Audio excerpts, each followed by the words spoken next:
Bonjour et bienvenue dans Milkshaker, le podcast qui est dédié à l'allaitement. Milkshaker car en 2020, j'ai décidé qu'ici, on allait agiter les idées reçues qui font la vie dure aux mamans allaitantes. Je commence par me présenter, je suis Charlotte Bergerot-Palisco, je suis ostéopathe de formation. J'accompagne entre autres quotidiennement les mères dans leur allaitement en libérant avec mes petites mains les tensions de leur bébé qui ne téteraient pas tout à fait correctement.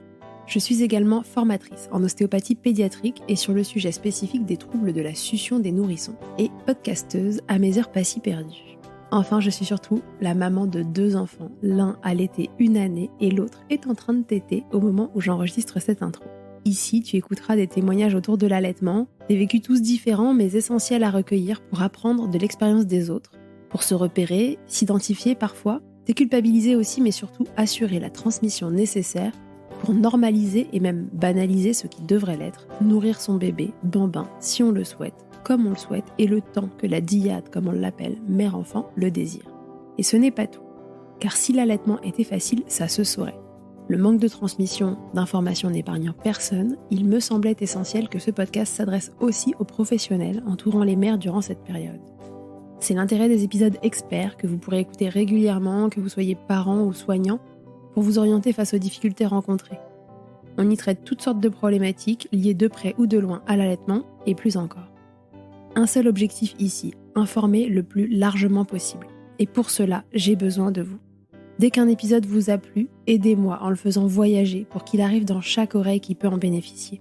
Via le bouche à oreille, sur les réseaux, ou encore en laissant des étoiles et commentaires sur votre plateforme d'écoute, vous n'imaginez pas à quel point c'est précieux, alors merci d'avance si vous prenez 1 minute pour faire vivre ce projet. Et maintenant, place à l'épisode. Cette semaine, c'est Anaïs qui arrive dans Milkshaker. Anaïs est une patiente, une maman de 2 enfants qui a découvert qu'elle manquait réellement de lait en fait à l'écoute des épisodes de Milkshaker qu'on avait enregistrés avec Aubrey Richardson.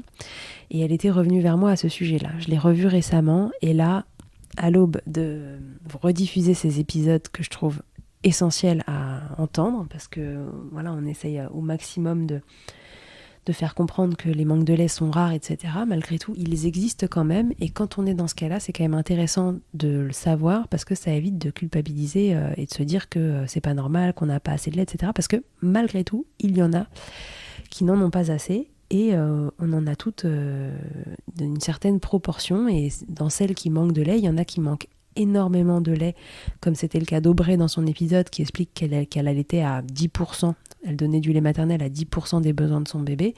Et là, vous verrez qu'Anaïs, elle, considère qu'elle est plutôt à 80%. Donc voilà, dans le panel des manques de lait, vous aurez différents témoignages. Vous avez eu Victoire la semaine dernière, vous avez donc Anaïs cette semaine. Je vous laisse avec elle. Elle vous a raconté le maximum de détails sur son histoire.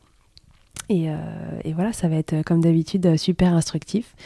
Et si vous aimez ce modèle d'épisode, de petits témoignages, que vous avez vous aussi une histoire dans ce style-là, que ce soit sur le manque de lait ou autre chose, un épisode de vie que vous aimeriez raconter autour de l'allaitement, n'hésitez pas à venir me contacter, à me dire si ce format vous plaît et si vous avez besoin ou envie de raconter quelque chose et que je vois si ça s'intègre dans la programmation.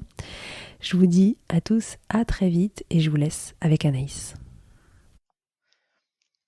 Bonjour Charlotte, donc comme promis, je viens aujourd'hui apporter mon témoignage sur le manque de lait. Donc je suis Anaïs, j'ai 36 ans et je suis la maman de 2 petits garçons de 4 ans et demi et 2 ans et demi. Mon grand a tété presque 4 ans et mon petit tète toujours aujourd'hui. La mise en place de l'allaitement de mon premier a été assez compliquée. Il faut dire que je démarrais avec un terrain qui n'était pas forcément très favorable. Car j'ai une hypoplasie mammaire, donc ce diagnostic n'a jamais réellement été posé, mais c'est à l'écoute de l'épisode d'Aubrey, dans lequel je me suis parfaitement reconnue, que j'ai commencé à utiliser ce terme pour décrire ce que j'avais. Pour être plus factuelle, à l'adolescence, malgré la présence de glandes mammaires des 2 côtés, je n'ai qu'un seul sein qui s'est développé. J'ai donc subi à l'âge de 16 puis 18 ans la pose d'implants mammaires pour venir corriger la symétrie. Et donc, hypoplasie mammaire plus implant mammaire, la réussite de l'allaitement n'était pas forcément garantie pour moi. Pour ces raisons, mais pas que, parce que je savais aussi que l'allaitement n'était pas forcément un long fleuve tranquille, je me suis beaucoup renseignée sur l'allaitement avant la naissance de mon fils. C'est quelque chose qui me tenait à cœur, au moins d'essayer. Je me suis jamais réellement mis d'objectif de temps, mais voilà, j'avais vraiment à cœur d'essayer et d'être informée pour pouvoir mettre toutes les chances de réussite de mon côté. Donc pour ça, j'ai lu le manuel très illustré de l'allaitement que j'ai trouvé très intéressant parce que c'est un bon recueil d'informations tout en étant facile à lire et assez ludique. Je me suis aussi beaucoup inspirée de comptes Insta portant des témoignages d'allaitement et notamment autour de l'allaitement long. Je pense au compte par exemple de Ziganette qui à l'époque de ses allaitements partageait beaucoup autour de cette thématique. Et surtout, j'avais pris le contact d'une consultante en lactation pour être prête dès la naissance à prendre conseil. Malheureusement, Milkshaker n'existait pas encore à cette époque. Sinon, bien sûr, j'aurais également écouté les épisodes de Milkshaker. Donc mon fils est né en décembre 2019 et malgré des débuts plutôt positifs avec une reprise de poids dans les 3 jours post-naissance, la prise de poids par la suite n'était pas tout à fait satisfaisante. J'ai donc fait appel à une consultante en lactation quand il avait, je crois, 1 semaine ou 10 jours et on lui a trouvé un frein de langue. Alors, c'est pas ça qui forcément expliquait tout, mais qui pouvait être une partie de l'explication du manque de lait et donc de la prise de poids trop lente. Et donc, à la suite de cette consultation, ma consultante m'a proposé un plan d'action qui était le suivant. Donc, elle m'a fait d'abord changer de tire-lait. À l'époque, j'avais le Spectra, elle m'a fait passer sur le Medela Symphony. Elle m'a également proposé la prise de fenugrec. Elle m'a conseillé des tétées toutes les 3 heures minimum, quitte à le réveiller la nuit. Elle m'a aussi suggéré un complément systématique de 30 à 40 millilitres de lait maternel si j'en avais assez tiré ou bien artificiel après chaque tétée, plus de tirer mon lait après chaque tétée, 15 minutes maximum, donc soit juste après la tétée, soit dans l'heure qui suivait la tétée. Elle m'a aussi conseillé la compression pendant la tétée, des exercices pré et post-frénotomie. Donc on ne savait pas à ce moment-là si on allait couper le frein, mais dans tous les cas, c'était des exercices qui étaient faits à faire, que son frein soit coupé ou pas. Des séances d'ostéo, ce qui m'a valu ma première rencontre avec Charlotte. Et enfin, mais pas en première intention, mais assez rapidement, on a aussi ajouté le power pumping pour essayer de booster la lactation. Alors autant les compléments ont rapidement fait le job pour la reprise de poids, autant côté lactation, c'était pas ça. Notamment, je tirais que très peu de lait, donc au bout de quelques semaines, j'ai quand même tenu quelques semaines à tirer après chaque tétée, etc. J'ai fait le choix d'arrêter parce que les tirages étaient plus énergivores que productifs, et ça, malgré une frénotomie assez 1 mois. Donc mon grand a finalement été complémenté assez rapidement, mais jamais au détriment d'une tétée, puisque le complément était toujours donné après une tétée. Et au fil des semaines, on a réussi à trouver un rythme de croisière avec un ratio d'environ 80% de lait maternel, 20% de lait artificiel, ce qui était pour moi tout à fait satisfaisant. Pour moi, ça n'a jamais été un problème de lui donner du lait artificiel tant que ça ne mettait pas en péril mon allaitement. Je tiens à préciser que les premières semaines, moi, ce n'était clairement pas évident. Je savais pas forcément trop où j'allais. On savait pas forcément trop où on allait parce que j'ai été très épaulée dans tout ce parcours par le papa. On faisait un peu au jour le jour sans savoir combien de temps ça durerait, mais en tout cas en essayant de trouver toujours des solutions à chaque obstacle rencontré. En tout cas, moi, j'avais bien en tête que je préférais un allaitement mixte long que exclusif écourté. Autre particularité dans mon parcours, j'ai assez rapidement allaité sur un seul sein.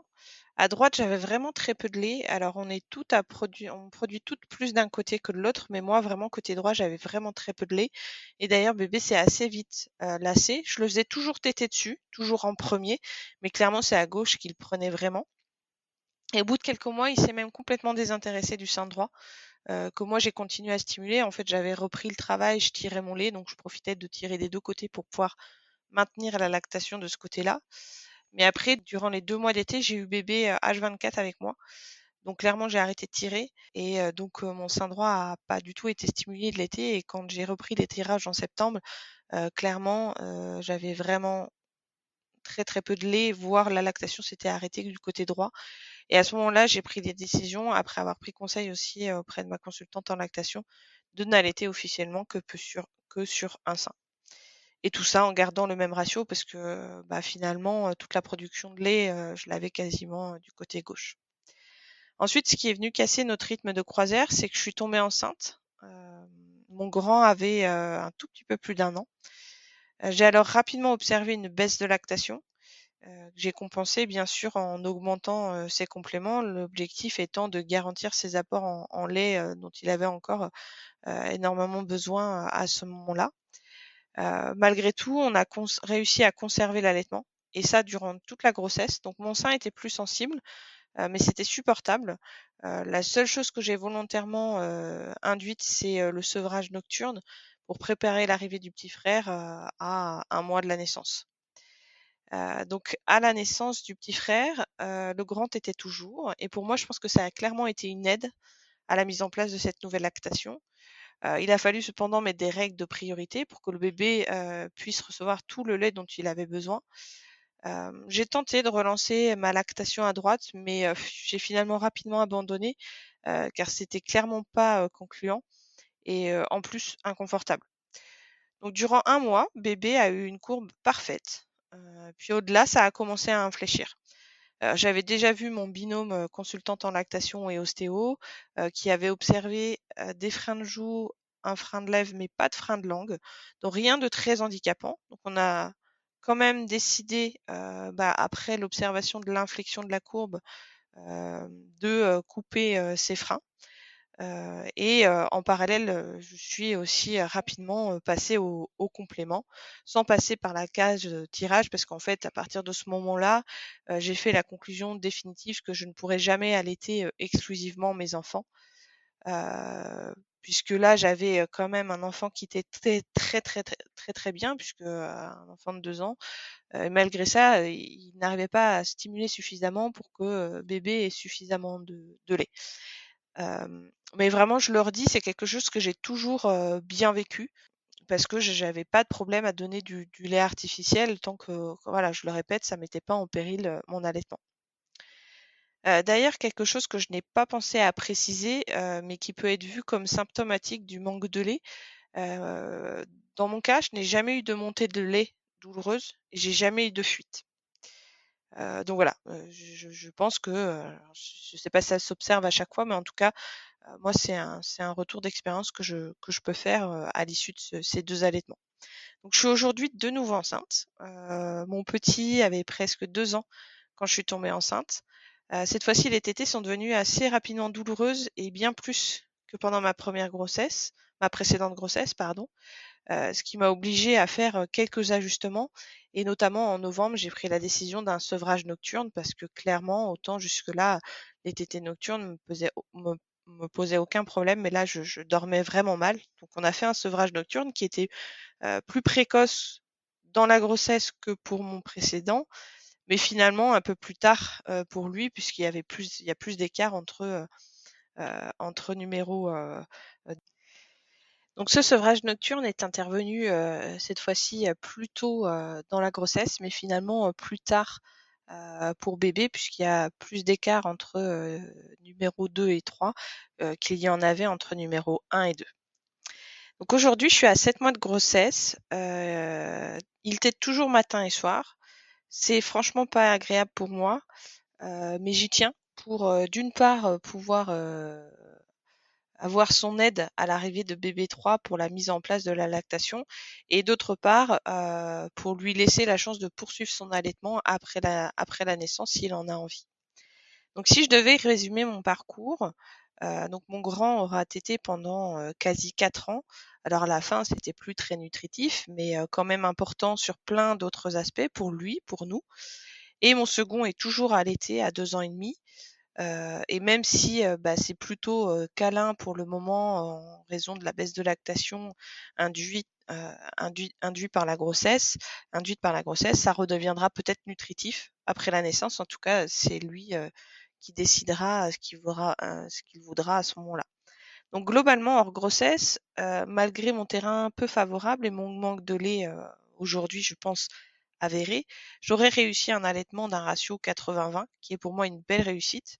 J'ai aucun regret d'avoir cédé entre guillemets aux compléments, car clairement ils m'ont facilité la vie et surtout, ils ont rendu mes allaitements sereins. Alors au bout de quelques mois pour mon grand, ça n'a pas été tout de suite, et dès le début finalement pour mon petit, puisque dès qu'on a observé l'inflexion de la courbe, on a complémenté et c'était pas un sujet. Aujourd'hui, je reste convaincue, qu'il est préférable, d'avoir un allaitement mixte que exclusif et courté. Alors ce n'est que mon avis.